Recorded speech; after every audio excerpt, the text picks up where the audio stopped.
This is Lisa from Mobile Tech Review, and yes, my earrings are two different colors. They're supposed to be that way. Anyway, I recently did the tech I'm using video, and I said for my Apple phone, I was using the iPhone 10. Well, you know, I've been using this since it came out, so that's what, middle of November or so, and call this sort of the follow-up long-term review. You have the iPhone 8 Plus here too. We have to keep both of these around because, well, they keep coming up in videos and all that sort of thing, but I loved the iPhone 10 at first. It was small. I've been using plus-size phones for a while. It has the OLED display finally, all those little ooh-ah things. Plus, you know, I'm a techie, so the latest, greatest is always the exciting thing to have. They're both very expensive, honest to goodness. If there's $100 or $150 difference between these two and they're both pushing $1,000, you know, well, that's not as much of a difference. So what happened? You know, I just realized I was actually missing the iPhone 8 Plus for my iPhone experience. Now on the Android side, I've been using the Samsung Galaxy Note 8, so that's a big screen phone too, and I do like big screen phones in general. So part of this is a reflection on how it can be difficult to change if you actually prefer, say, a big screen phone, no matter how charming the smaller screen phone is. So let's talk about that in detail now. So biggest reason for me, I like the big screen, and I like the big screen in part because I like to watch videos, which are always in 16:9 aspect ratio. This isn't a surprise. We all knew it going in. I even did a video about that experience. So what the deal is here is, because you have so much more width, if you're looking at an iPhone standing up and down, on the iPhone 8 Plus, you have a bigger overall screen to look at, video to look at when you're watching videos. I do like to watch videos. You're watching a video right now on YouTube, for example. Now, if you're just watching a movie on Netflix, it probably doesn't matter so much, but I particularly like to watch things where I need to see the details. I like to watch art instruction videos. I'm also a guitarist, and I like to watch the riffs, you know, to see what the fingers are actually doing there, so maybe I can try that at home. That sort of thing. There are people out there who maybe are watching knitting instruction, any of those different things, and it really is noticeable, the difference. I realized that I wasn't actually watching videos so much anymore on the iPhone 10 because I wasn't really catching those small nuanced details that were the things that I needed to see. So it's in part personal preference, but the screen size difference is noticeable when playing traditional aspect ratio videos. And this is true for any phone. The Samsung Galaxy S8 versus the S8 Plus or the Note, you know, it's not unique to Apple here.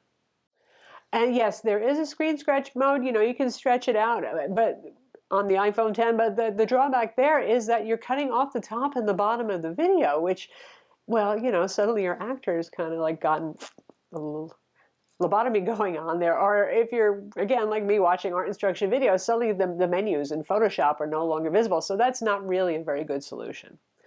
The next thing is, and you know, this takes time, granted, and Apple developers are usually quicker, but there are still quite a few major apps that haven't been updated. I'm not talking about those little obscure things like I use Grocery IQ for my grocery list shopping, and that's cross-platform, which is awesome, and they update at a glacial pace. I'm talking about bigger things like Chase for banking. Okay, you can say who cares about full-screen banking experience. You have some Amazon apps. You have Amazon Kindle, for example, and oh my God, Apple's own iMovie still hasn't been updated, so you have the big black bars on the side when you're holding it in landscape mode. Maybe in part because iMovie is working with 16:9 content, and they haven't figured what they should be putting on each side to kind of use up that added space.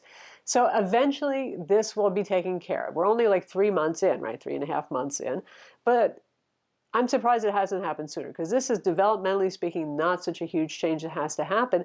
And the gist of it is sometimes I, again, feel like my iPhone 10 has a small screen, because when you do have the black bars, basically you have about as much screen real estate as on a little iPhone 8. And me being a plus-size person, besides, I just don't want to do iPhone 8 size screens.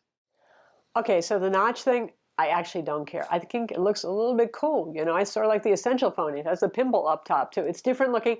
I can live with that. You might be different. And it does help you to figure out which is right side up. Sometimes I pick the phone up in the dark in bed and I'm like, well, which way is up? Okay, well, it makes it obvious once the screen lights up.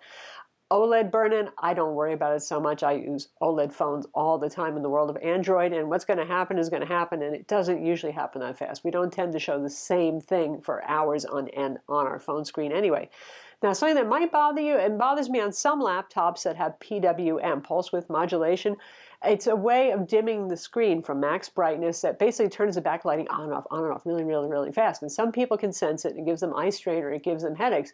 The iPhone 10's OLED display does this. The iPhone 8 and 8 Plus IPS displays don't do that. So if you are sensitive to it, keep it in mind. The other thing is, and I can't tell you why this is, I wish I could, but the iPhone 10, a lot of people say they think it looks less bright. I really don't know why that is. Maybe the deeper black level is what it is. It's not. It's equally as bright, but there's a difference in perceived brightness there. Again, that one doesn't bother me too much. I just notice it when I switch back and forth between them. Next thing is battery life. And in fact, some of you have been asking me as a long-term follow-up how battery life is on the iPhone 10. You know, the iPhone 8 Plus, you just can't kill it, much like the 7 Plus. It has a large battery. It has fantastic battery life. I grew accustomed to never really worrying about plugging it in before the end of day, unless I was really using GPS heavily or away from the office and doing a heck of a lot of email and texting and all that sort of thing. It's fantastic. The iPhone 10, oh gosh, especially if you play games, boy, you can kill that battery fast. It's better than the iPhone 8, the smaller iPhone, but it's not as good as the iPhone 8 Plus, not nearly. And I do find myself having to charge it midday, or if I am traveling with it, to take some battery packs with me. So that kind of gets a little old. And that's really more a function of the physical size of the phone. The bigger the phone gets, the bigger the battery they can put inside. So again, phablets have their benefits. One of the benefits certainly is not how much space it takes up in your hand or your pocket, though. That's one thing I do love about the iPhone 10, especially having used a lot of large screen phones, is, boy, it fits in my pockets again. If I can put it in my front pocket and bend over and not worry about snapping the screen, that sort of thing. I have big hands, so I have no trouble holding either of them. Now, when it comes to the accommodations Apple had to make for getting rid of the Touch ID sensor, which is also the home button, it's really not even so much about the Touch ID there. You know, they'll figure this out. They're usually pretty good about usability, but right now it's not as great as it could be, particularly the multitasking experience on the iPhone 10. I'm still just not loving it because with Touch ID, you double tap the home button. It's almost as easy as Android where you touch the multitasking button, and boom, you've got your selection of apps. You can swipe up and you can kill any app that you want. Use it all the time. You can do it while walking and chewing gum. The iPhone 10's method of multitasking, not so much. That concerted press, hold down, swipe up, and then carefully swipe between without actually tapping on one of those cards to actually relaunch the app again. And if you want to kill it, really kill it, you have to press and hold in that little window and press that little close box. Just swiping up actually does not kill it, folks. So you really have to do all that.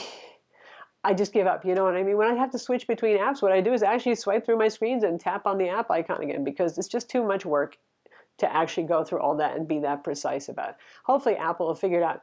Just like the power button, and you've heard me moan about this, it's just not getting any better. A power button should be a power button, should be a power button, and it should be only one button. The fact that you turn it on by pressing the power button is normal. The fact that you have to press two buttons to turn it off, and you have to hold them for a couple of seconds. But if you hold them too long, you set off that emergency alert siren, which is so awesome at 2 a.m., or if you're in a crowded place and people look at you like, oh my God, are you being attacked or something like that, or are you a terrorist? Not so good. So there's still usability growing pains. You know, I like Face ID a lot. That's something I miss going back to the iPhone 8 Plus. It works great for me. I'm not a guy with a beard. I know some of you have that problem. It works for me even in bed, laying down. The only challenge I have there is knowing which side of the phone is upright, because the screen won't wake up if you pick it up upside down. I know it is going to be the future, though, Face ID, and I'm ready for that future. I just hope that Apple can figure out some of the usability things going around those buttons and swipes and gestures and all that sort of thing to make it better. Do I miss OLED all that much, though? You know, not so much, because Apple goes with a very well-calibrated and accurate OLED display, which means the colors are not over the top, super saturated. The default on Samsung Galaxy phones, and a lot of people love it, and I can't blame them for that, is to be very super saturated. Since I do artwork and I carry pictures of, well, I carry photos that I've taken with me with my digital SLR cameras in my photo library. I have pictures I've taken, screenshots of digital paintings that I've done. If the colors are all wrong, this is uncool. So whether you get the iPhone 8 Plus or the 8 or the 10, you're still getting very accurate colors, which is nice.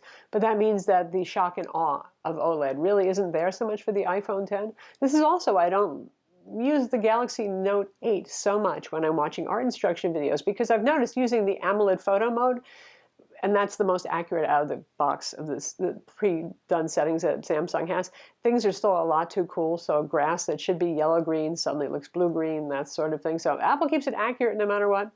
And OLED's nice, but it's not ooh la la. So the next generation, the moral of the story is coming.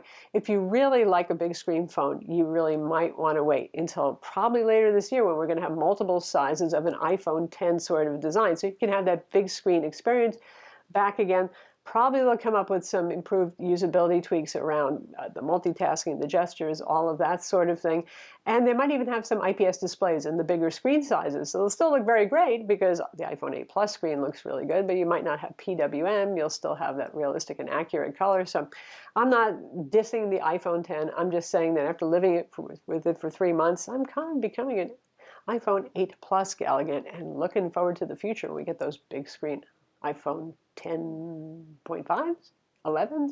What are they going to call it? Who knows? I'm Lisa from Mobile Tech Review. Be sure to subscribe to our YouTube channel for more cool tech videos, and thumbs up if you like this vid.